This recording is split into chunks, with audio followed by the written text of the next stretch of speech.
Hey everyone, it is Kevin Henry, the editor-in-chief for drbicuspid.com, on today with a dear friend of mine and the industry expert out there when it comes to dental insurance, and that is Teresa Duncan. Hey Teresa, how are you? Hey, Kevin. Good to see you. And thanks for having me on. We got some crazy times going on, right? We do. I just saw you over the weekend in Chicago. You were presenting at Chicago Midwinter. I was presenting there, and we got to catch up, which was great. But at the same time, I kept hearing all this buzz, and you were telling me about something that's going on in the industry that's affecting quite a few practices. So let's dive into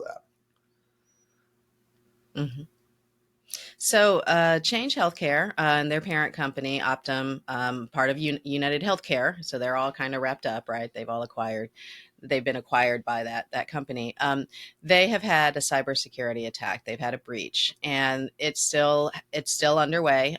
You can check the status. I think it's status.changehealthcare.com. You can subscribe for updates. I know you'll have it in the notes, but that's where I'm going to see if things are going to get relieved. But basically, what's happened is that everything has kind of ground to a halt as far as their clearinghouse and their prescription capability. It's not just dental, unfortunately, it's also affecting the medical world as well. You've got a lot of people who aren't able to get their prescriptions and also have other claims, paid out.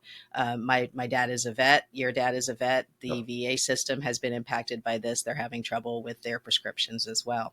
So let's take it into dental. There's Yeah. many of the software companies that have arrangements with Change Healthcare to be their clearinghouse of choice. And unfortunately, they have had to disconnect their services from Change Healthcare just to make sure. I mean, and that's the right thing to do because they need to make sure that their information isn't getting compromised. I am just telling you as I hear these things. I have not, and I've got contacts in the software companies and the carriers, and from what I understand, things have been disconnected. All sorts of all hands on deck right now everywhere are just doing security checks and backup checks and everything. So I've been told that there's probably no data breach of the patients. So if you're a software user using Change Healthcare, first thing I'm thinking of is, oh my gosh, what if it backdoored into my software? And supposedly that is not going to be an issue. What I was told is that it actually had been happening for a day or two before the big news breaks. The news broke, and they were able to fend it off, but then it became, I guess, just so much more of a coordinated attack.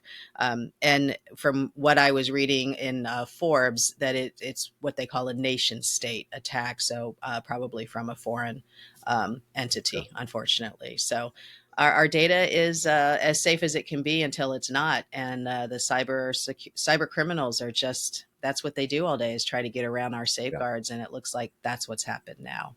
Yeah. With the Henry Schein cyber attack that happened at the end of last year between this, I mean, it feels hmm like that. And I know Aspen Dental just had something that in Maine, there was Another an one. attack as hmm well. So, it feels like that this is coming more and more and more, but I'm glad you said what you did about, we're recording this on Sunday afternoon. If you're on Dr. Bicuspid, you'll see this on Monday. But as of right now, I just want to emphasize it doesn't sound like a dental practice has been affected per se, or at least dental patients data hasn't been hmm affected as far as you can tell, correct?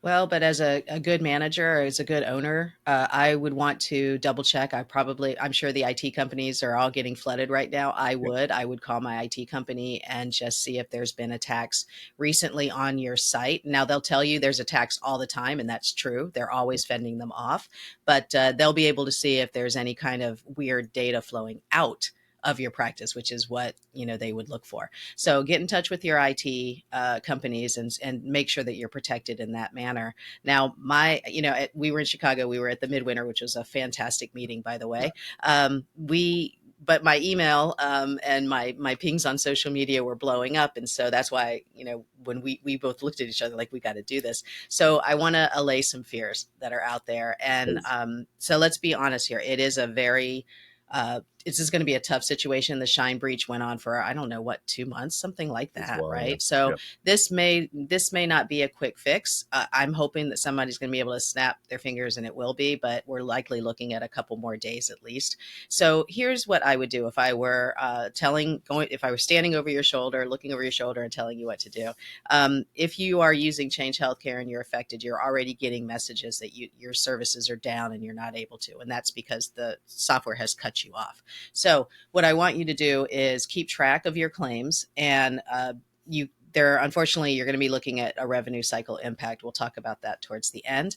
um, you have the option of changing over to a different clearinghouse, getting set up, and from what I've been told, the other two clearinghouses, the major ones, they're pretty much all hands on deck. They're working to onboard people around the clock. So Vine and Dental Exchange are the other two that you have the option to go to, and they're apparently just kind of going crazy right now. sure. So you have that option. The other option is to hold your claims and wait for this to be done. Um, I'm not a fan of that because I need my money. I need the cash flow, right? Yeah. The last option is to print your claims using snail mail. And some of you are like, where's my stamps? There's gonna be a run on stamps for this. You can do that. Now, I noticed somebody on social media said I only put 5 claims in an envelope, and I thought, where'd that come from? So you can have I know it's weird what kind of gets passed down as legacy, right? So you can get a big manila folder and of course put your MetLife claims in there and send it off, right? I mean, just make sure as long as the postage is adequate, you're going to be okay. You can put more than 5 claims in there. It's cute though. It's kind of a cute number that they came up with, Yeah. right? So Paper is kind of cute at this point, to be honest with you. In I all know. places it is. So, Well, and so just understand with paper claims, you obviously cannot track it. And then the question comes up, what about the claims that need attachments? Well, if you don't have the capability to send attachments electronically, which if you're a Change Healthcare user, then you probably are going to have to hold those claims until you can. Alternative is to sign up with another clearinghouse that gives you attachment capability, and then you will be able to do that. So there is a way around it, but none of it's going to be easy. yeah, So the impact on the revenue cycle, Kevin, is something that I worry about just because I like when cash is flowing into offices. sure. This is going to be a big impact on a lot of offices' cash flow because first of all, I don't know what the process is or what the impact is for the claims that are actually going to United Healthcare directly. I suspect, of course, they don't touch the clearinghouse, but we don't know what other segments have been affected. So, will United Healthcare claims be delayed in payment? Maybe. I don't know enough, and I haven't been able to get an answer. So, that could change on end of day Monday, and I'll have Yeah. to, let you know, Kevin. So the other piece of that is the most offices have usually about more than 50% of their actual accounts receivable in insurance obligations. And so if you think about it, if you're having a hard time submitting claims or the large claims, which usually require attachments, if those large claims aren't able to be sent out, that's a pretty big hit. Like you're sending in for your cleanings and your evals, those are smaller dollars, but yeah, they'll get paid. Your bigger dollars that need attachments, that's going to be the impact, right? So this is going to be, I think, a hit in the pocket for a couple, maybe some of the dentists that really they're not operating with a lot of backup operating cash flow. So uh, maybe it's a cautionary tale, like how COVID was for us, that we do need to work with a little bit more of a padding on the back end. Now, hit labor wise, Kevin, Yeah. and just Let's jump talk in if you about have a that. question because I'm kind of No, just no, no, talking, no, you because know. that was where I was going. So go for it.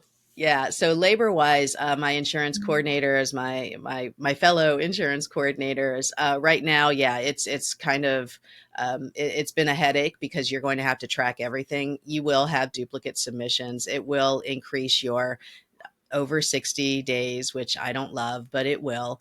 And you will likely have to do more follow up on the back end.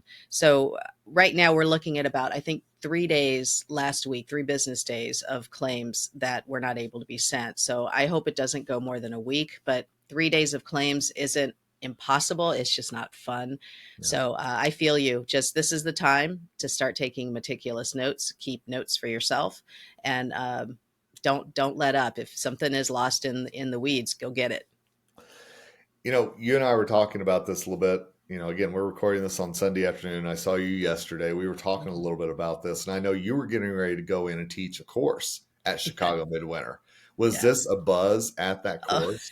yeah. In fact, the course was when I saw you, the course was revenue cycle management. Oh, there you go. So yeah, so the first morning course was insurance. We talked about it a lot, and then revenue cycle management. I was like, well, this is a good example of an unforeseen impact on your revenue Yeah, cycle. But you know what? They had all almost, I would say, half the room was saying that they were impacted, and that this is going across a couple different softwares. So it's not one software is not good or versus the others. This is, if they're using Change Healthcare, this is the way it is. yeah, So I did see a lot of one girl said to me, well, just throw that on my plate, what else is new? So us insurance coordinators, we're a resilient bunch, we'll be all right. absolutely. But I do feel like, this is going to come out on Monday. I feel like when a lot of people walk into the practice on Monday, this is going to be kind of front of mind. I mean, Yeah. obviously you've got patients, you've got your normal day, everything else, but this is kind Hmm. of lurking in the background. And I do think it's something that, obviously we're going to be keeping updated on Dr. Bicuspid. I'm going to be checking in with Teresa as things go along for those Yeah. updates. But I want to go back to what you said a minute ago about the Hmm. the revenue cycle and kind of that how it's going to impact cash flow and that Hmm. padding that sometimes needs to happen. And maybe Yeah. we don't think about it until it's a moment like this. But it's a great Yeah. reminder of why we need to have a little bit of extra flowing in there somewhere. Well, I'd like to also give one more resource for the offices, and then I know that we have our Sundays to get to. One more resource for the office, and this is really more for. Unfortunately, if you're out of network, some of the Blue Crosses or Anthems will not give you a lot of information online, but I think that hopefully that changes soon. But for the most part, online portals, you can get a lot of information from them. In fact, I recommend in classes that you get an account with any of the ones that you submit to, because you can check eligibility there. Maybe your clearinghouse is down, maybe your eligibility is down. You don't like what you're getting. Go utilize the portal. Not all portals give you the ability to submit claims on their portal. They Mm. might redirect you somewhere, Yeah, but if they do, that's a great way. So you don't have to deal with another clearinghouse. That actually submits directly to the insurance company. So I think the biggest issue that a lot of people are feeling is we need to check eligibility and benefits for upcoming appointments. So like this whole week coming up, we want to true. check on that. And if we're not able to do it through our normal routine, so utilize any fax backs that you can get. The phone. I don't want you talking to a lot of reps. That's a lot of waste of time, right? So utilize the fax backs. Get onto the portal, check the eligibility. Maybe you don't have time to do a full benefits because you're busy. It's okay. I'm going to give you permission. It's okay. You can circle back to do that. But don't feel that it's just going to be a total disaster. There's just it's we just got to find alternative solutions to this, Kevin. Amen. Well, I know you're keeping your finger on the pulse of this. I know we're going to update the article on Dr. Bicuspid, and I also know your email inbox is blowing up. But is it Yeah. okay? Somebody watches this video. Is it okay for them to drop you a line or to reach out with a question? Oh, sure. Yeah. And actually, if you go to my website, odysseymgmt.com, and click on the contact, you can send me a contact email, or you can even leave me a voice message right on that page. So if you feel like you need more answers, if I have them, I'm happy to share them. But, if I don't, I'll say, you got to wait, just like me. Well, So, there are a bajillion reasons in this world why I think Teresa Duncan's amazing, but this is absolutely thank one you. of them. She's on top of this, and she's helping you stay on top of it as well. So, Teresa, thanks so much, my friend. I appreciate it. You're welcome. Thanks, Kevin. And absolutely, this is embedded on a page on drbicuspid.com where we have the article. We're going to keep that updated. So make sure you're checking back regularly for updates, because we're going to help you through this. And luckily, there are experts out there like Teresa who can do just that.